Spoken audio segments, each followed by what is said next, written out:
Assalamualaikum warahmatullahi wabarakatuh. Perkenalkan, saya Asih Andriati Mardiah, SPD MPD, dosen Pendidikan Bahasa dan Sastra Indonesia. Saya mengajar di Universitas Islam Majapahit dari tahun 2016. Pada kesempatan kali ini, saya akan menjelaskan salah satu mata kuliah yang saya ampu, yaitu mata kuliah Telaah Kurikulum.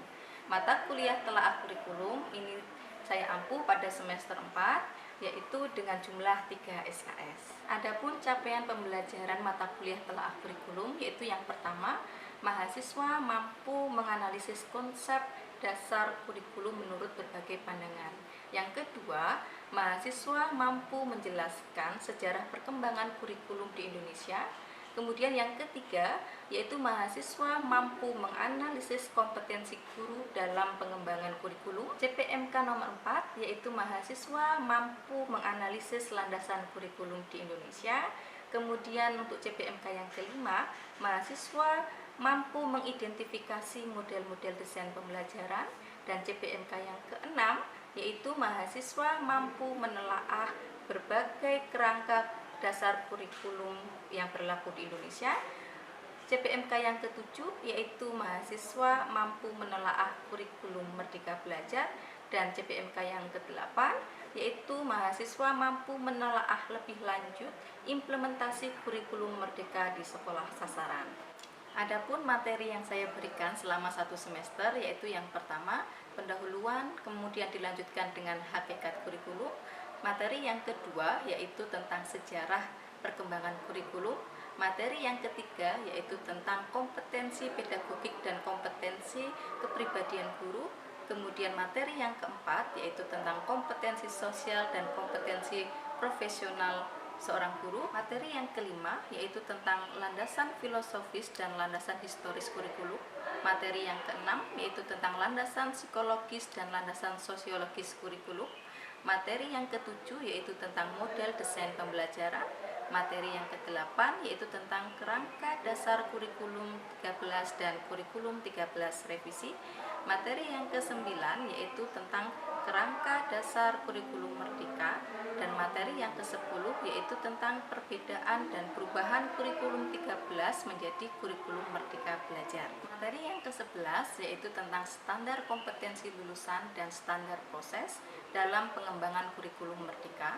Materi yang ke-12 yaitu tentang komponen silabus kurikulum Merdeka, bidang studi pendidikan bahasa Indonesia di SMP maupun di SMA. Kemudian materi yang ke-13 yaitu tentang implementasi kurikulum Merdeka di sekolah sasaran dalam perencanaan pembelajaran. Dan materi yang ke-14 yaitu implementasi kurikulum Merdeka di sekolah sasaran dalam proses kegiatan pembelajaran. Sistem perkuliahan yang saya lakukan yaitu menggunakan sistem hybrid learning, yaitu menggunakan tatap muka dan juga menggunakan daring. Untuk menggunakan daring, saya biasanya menggunakan media sinkronus dan media asinkronus. Untuk media asinkronus, saya menggunakan web e-learning Universitas Islam Majapahit. Sedangkan untuk penugasan, saya menggunakan penugasan individu dan juga penugasan kelompok. Untuk penugasan kelompok, yaitu mahasiswa membuat makalah serta mempresentasikannya. Dan juga untuk tugas individu, mahasiswa membuat artikel tentang implementasi kurikulum Merdeka yang ada di sekolah sasaran. Tugas individu ini nanti dikumpulkan pada akhir perkuliahan sebagai proyek dari kegiatan mahasiswa. Metode yang saya gunakan di dalam pembelajaran yaitu menggunakan metode ceramah, kemudian metode diskusi dan kelompok, serta menggunakan metode praktik ke lapangan. Metode praktik ke lapangan ini yaitu mahasiswa pergi ke sekolah sasaran untuk melihat implementasi kurikulum Merdeka yang ada di kelas. Untuk sistem penilaian, saya mengikuti sistem penilaian yang ditentukan pihak Universitas Islam Majapahit. Sistem penilaian yang saya gunakan yaitu ada 3. Yang pertama yaitu penugasan. Penugasan sendiri ini poinnya ada 10%. Kemudian UTS sendiri poinnya 35% dan juga UAS poinnya yaitu 55%. Sistem penilaian ini sudah diatur oleh Universitas Islam Majapahit. Berikut akan saya tampilkan video pembelajaran mata kuliah telaah kurikulum. Selamat siang semuanya. Salam sejahtera untuk kita semuanya. Alhamdulillah semuanya sehat ya. Sehat. Baik. Saya absen dulu ya. Saya cek dulu kehadirannya. Karena ini perkuliahan perdana mata kuliah telaah kurikulum ya. Jadi saya cek dulu Amalia Rohmatin Nazili. Saya sambil duduk tidak apa-apa ya. Arni Yuniar Prastika. Maaf ini saya sedikit narsis ya. Nomor kontak saya itu ya, mungkin yang belum dapat atau yang belum punya nomor kontak saya, nomor HP saya di situ sudah ada, boleh dicatat kembali ya, atau mungkin yang hilang. Jadi kalau misalnya mau izin silahkan WA langsung ya. Ini untuk alamat sosial media saya, boleh di follow boleh tidak ya. Enggak follow juga enggak apa-apa. Nanti tidak saya ini. Tidak saya konflik. Oke, baik. Sebelum mulai perkuliahan kita langsung ini membahas tentang kontrak perkuliahan dulu ya. Yang pertama terkait dengan partisipasi ya. Jadi kehadiran teman-teman mahasiswa itu sangat diperhitungkan ya. Minimal berapa? Minimal 80%. Kalau kurang dari 80% bagaimana? Tidak bisa mengigas ya. Tugas dari saya itu ada tugas perorangan dan juga tugas individu. Individu dan kelompok ya. Jadi untuk tugas individu dan kelompok ya, kalau individu ada membuat laporan ya, artikel juga ada tugas individu, dan begitu juga dengan kelompok ya. Kelompok nanti ada tugas makalah, ada tugas presentasi, diskusi dan lain sebagainya. Nah, selanjutnya yaitu untuk UAS ya. UAS juga tidak boleh ketinggalan ya. UTS juga sama. Ya, UTS poinnya 35%, tugas 10% dan UAS 55%. Kebijakan ini bukan dari saya, melainkan kebijakan dari perguruan tinggi ya. Saya lanjut. Nah, berikutnya untuk pembahasan RPS. Ya, saya bukakan dulu RPS-nya.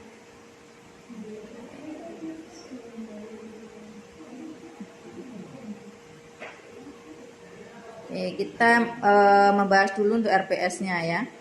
Oke, ini ya. Terlihat enggak itu tulisannya? Apa kurang besar? Kurang besar. Telaah kurikulum, kodenya ini ya PBSI 45351 ya. Kemudian ini ada CPL Prodi atau capaian pembelajaran mata kuliah telaah kurikulum ya. Di sini ada sampai 8 ya. Yang pertama apa yang diharapkan? Yang diharapkan yaitu yang pertama, mahasiswa mampu menganalisis konsep dasar kurikulum menurut berbagai pandangan ya. Nah, ini yang akan kita pelajari pada pertemuan ini. Ya, kemudian yang kedua, mampu menjelaskan sejarah perkembangan kurikulum di Indonesia. Ya, yang ketiga, mampu menganalisis kompetensi guru dalam pengembangan kurikulum. Yang keempat, mampu menganalisis landasan kurikulum di Indonesia. Yang kelima, mampu mengidentifikasi model-model desain pembelajaran. Yang ketujuh, mampu menelaah kurikulum Merdeka Belajar. Dan yang kedelapan, mampu menelaah lebih lanjut implementasi kurikulum Merdeka di sekolah sasaran. Nah, jadi tugas akhir produk dari mata kuliah ini nanti adalah sebuah artikel ya. Artikel tentang apa? Tentang implementasi kurikulum Merdeka di sekolah yang ada di Mojokerto yang sudah menerapkan kurikulum menurut berbagai pandangan. Indikatornya apa? Nah, ini indikator capaian. Indikator capaiannya yaitu yang pertama, mahasiswa dapat memahami dan menguraikan pengertian kurikulum dan fungsi kurikulum ya. Itu capaian yang pertama. Yang kedua, mahasiswa dapat mengidentifikasi komponen-komponen kurikulum. Kemudian, nah yang ketiga, ini masih ikut ke pertemuan yang kedua, yaitu tentang perkembangan atau sejarah perkembangan kurikulum di Indonesia. Nah, sampai sini ada yang ditanyakan tidak? Tidak. Oke. Kalau tidak ada yang ditanyakan, ketika Anda mendengar kata-kata telaah kurikulum, kurikulum itu kan sudah sebuah kata yang sering Anda dengar, ya. Baik itu entah lembaga pendidikan formal maupun informal itu pasti punya kurikulum, punya sebuah kurikulum. Yang menjadi pertanyaan, kurikulum itu apa? Ada yang tahu? Ada yang mau menjawab dulu? Nah, ada yang tahu nggak apa itu kurikulum? Sesuai dengan ini aja, apa? Sepengetahuan Anda, ya. Kurikulum. Ya, Mbak Fatimah, silahkan. Oke. Menyampaikan. Menurut Oke. saya kurikulum itu sebuah rancangan pembelajaran yang akan dilaksanakan, ada pembelajaran yang akan datang. Oke, rancangan pembelajaran. Ya, kata kuncinya rancangan pembelajaran. Oke, berat. Yang lainnya, ada yang mau menambah? Ya. Kalau menurut saya kenapa kok setiap ganti menteri itu ganti kurikulum? Karena mungkin tugas dari menterinya itu karena kan mengevaluasi kurikulum sebelumnya, mungkin ada yang kurang sesuai atau sudah dijalankan tapi hasilnya tidak maksimal, dan kemudian kan kita dalam proses pembelajaran juga mengikuti perkembangan zaman. Jadi tidak bisa kalau misalkan kurikulumnya dari dulu sampai sekarang itu sama. Betul, kata kuncinya mengikuti perkembangan zaman atau perkembangan dunia pendidikan. Nah, oke. Kuis ya untuk mengetahui ini. Pemahaman Anda terkait dengan kurikulum. Nah, oke, boleh dibuka HP-nya. Biasanya kan tidak boleh pegang HP toh kalau jam ini. Boleh dibuka? Anda silakan ketik joinmyquizzes.com. Itu ada ini, masukkan kode sudah? Oke. 591652. Sudah ya? Sudah semua? Saya klik kalau sudah semua.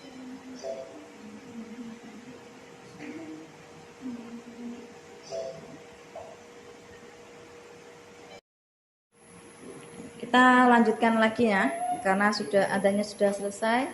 Oke, coba perhatikan yang ada di slide ya, yang ada di depan ya, di PPT di depan. Di situ ada kasus, ada 2 kasus yang saya tampilkan, walaupun sebetulnya banyak sekali kasus, apalagi akhir-akhir ini luar biasa kasusnya ya.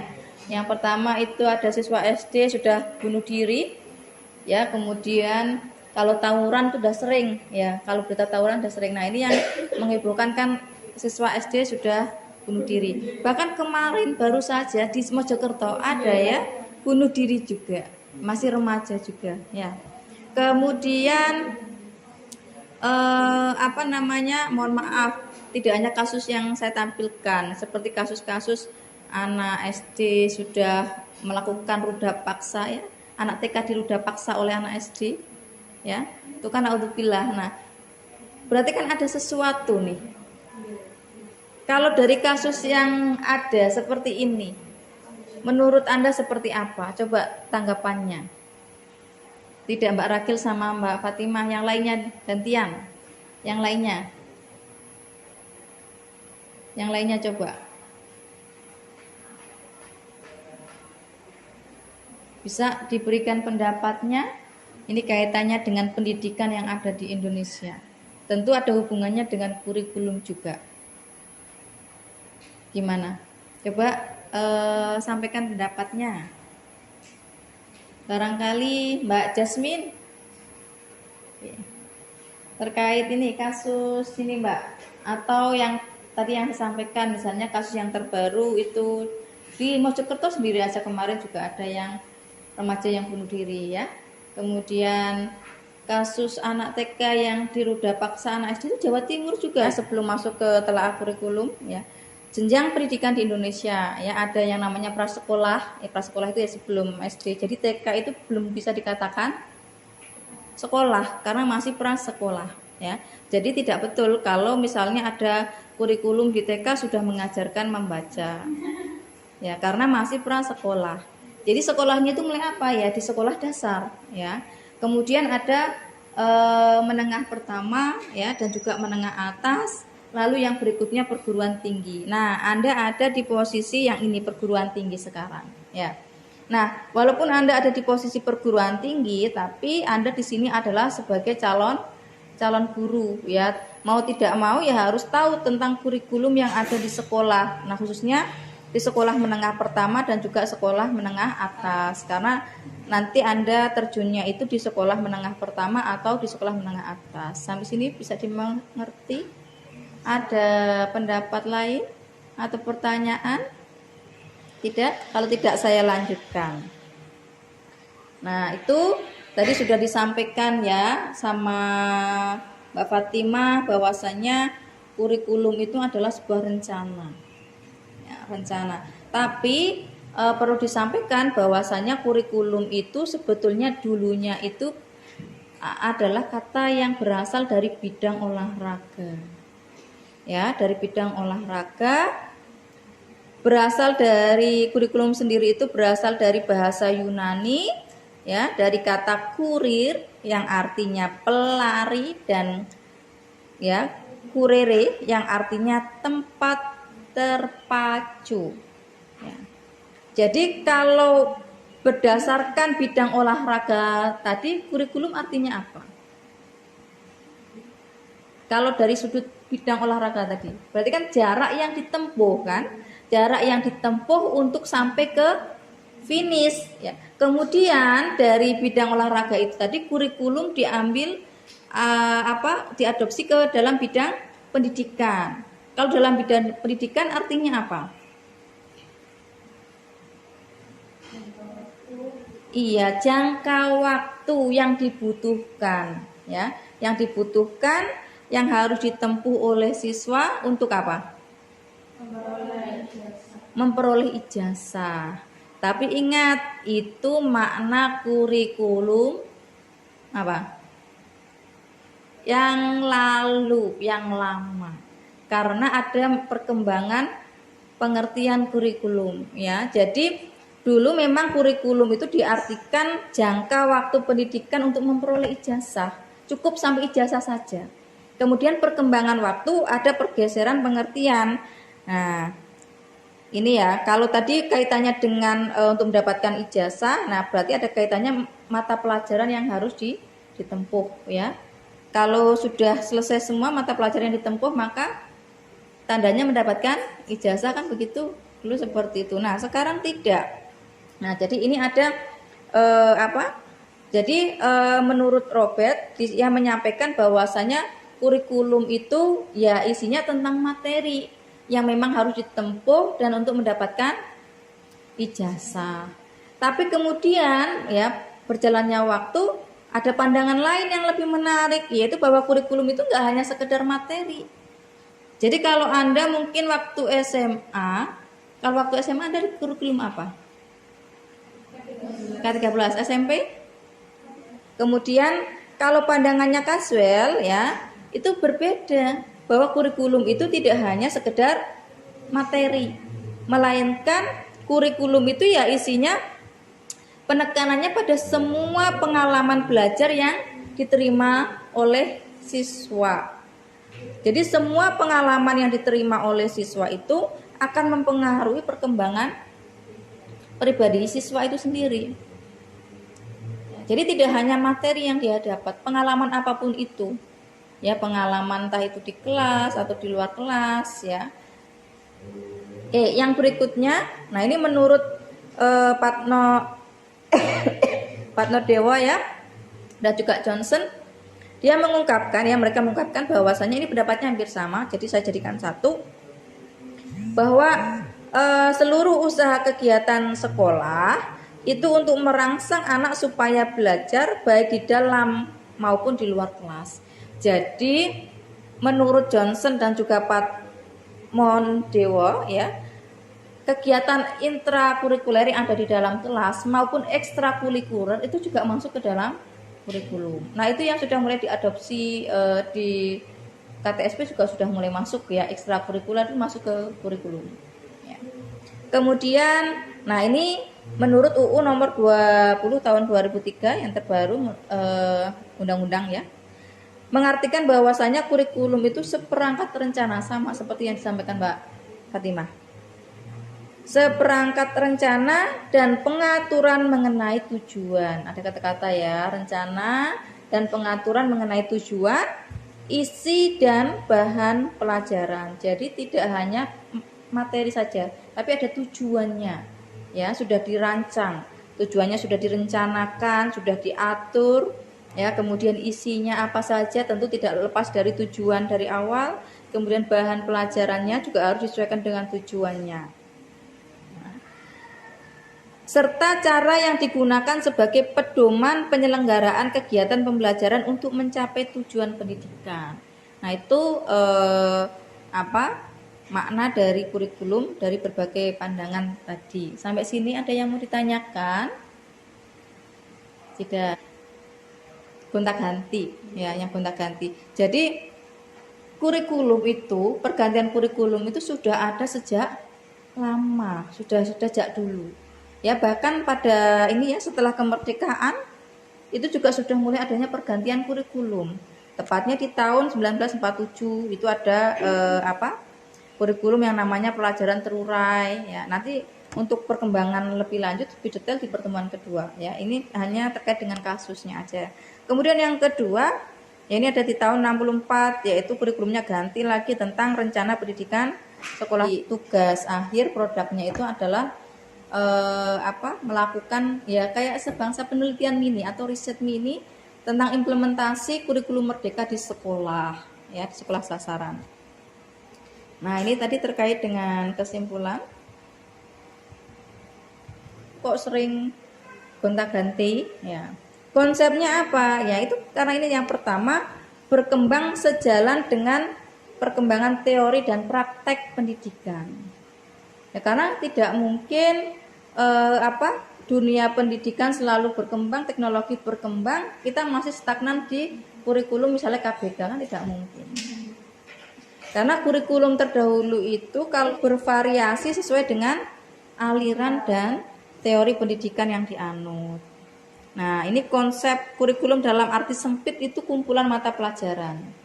Arti sempitnya, ya. Kemudian kalau dalam arti luasnya itu lebih menekankan pada pengalaman. Jadi semua pengalaman yang diterima oleh peserta didik itu bagian dari kurikulum.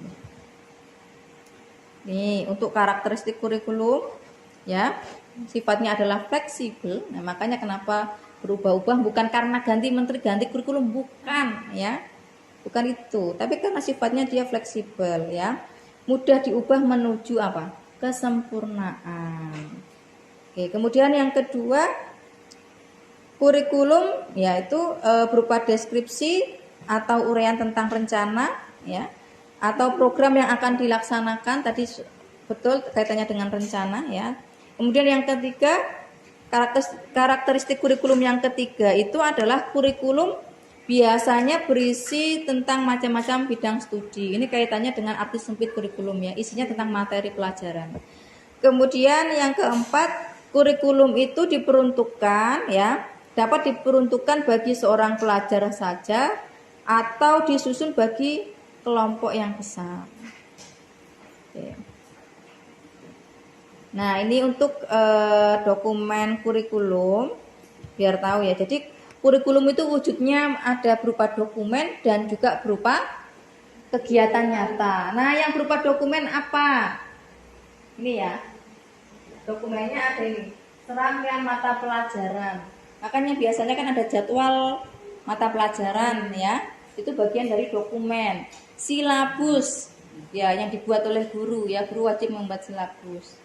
Itu juga bagian dari dokumen kurikulum.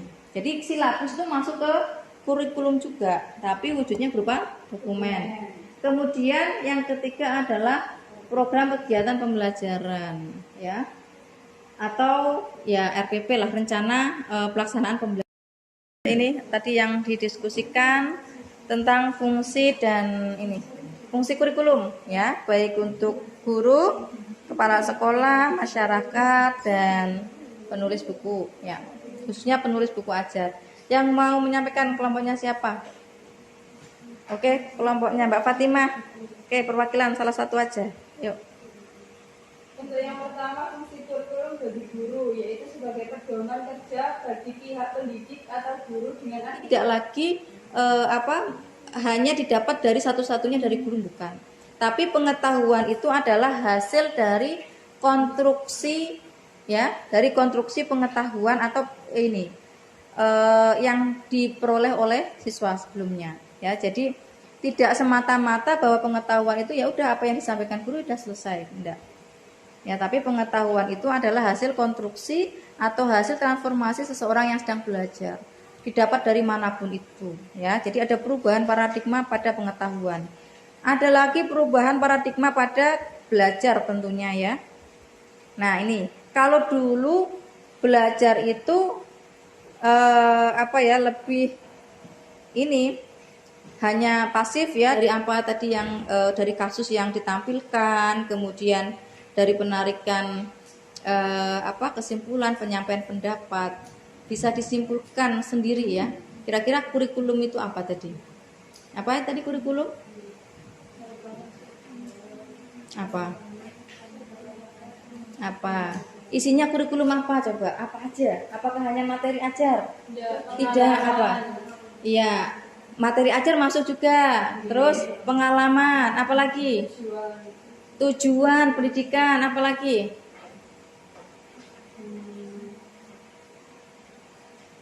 Bahkan di kelas ini pun juga bagian dari kurikulum, proses pembelajaran, ya kan? Apalagi? Suasana ya, kemudian RPP, penilaian itu semuanya masuk ke dalam kurikulum, bagian dari kurikulum.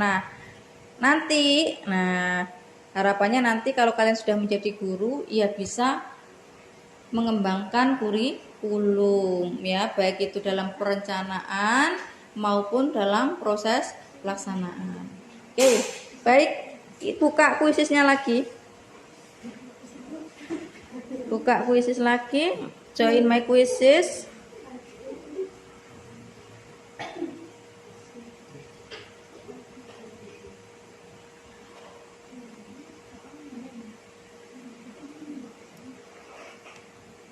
Join my quizzes lagi ya.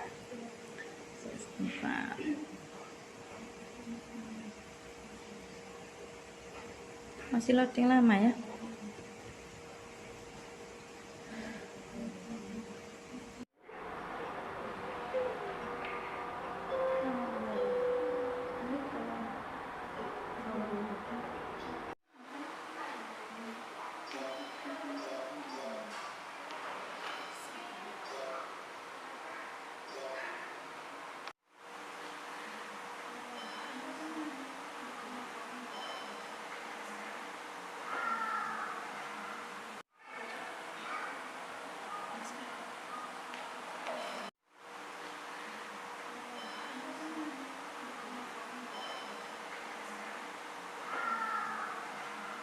Seperti ini.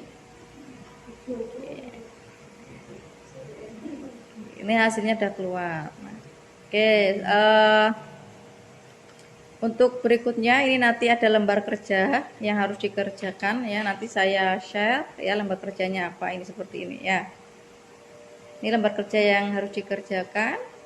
Jadi nanti untuk pertemuan yang akan datang bisa dikumpulkan ke saya ya pada pertemuan yang kedua. Baik, ada yang mau disampaikan sebelum diakhiri? Oke, Mbak Rakil. Itu tugasnya dikumpulkan dalam bentuk Tulis tangan aja, atas tangan ya. Ada yang mau disampaikan lagi nggak? Ada?